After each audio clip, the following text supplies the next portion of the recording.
I got the compressor to come on. I did that by, where is the compressor? Oh, there it is. I don't know if you can see it. You can probably hear it, I'm sure.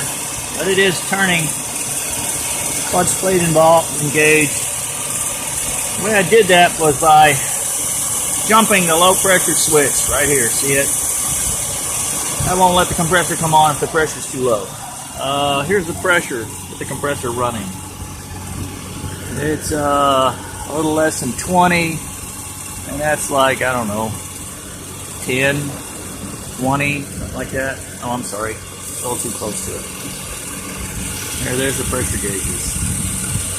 Alright, I'm going to shut this thing down. I think maybe a charge will do it. I don't know. Let's find out.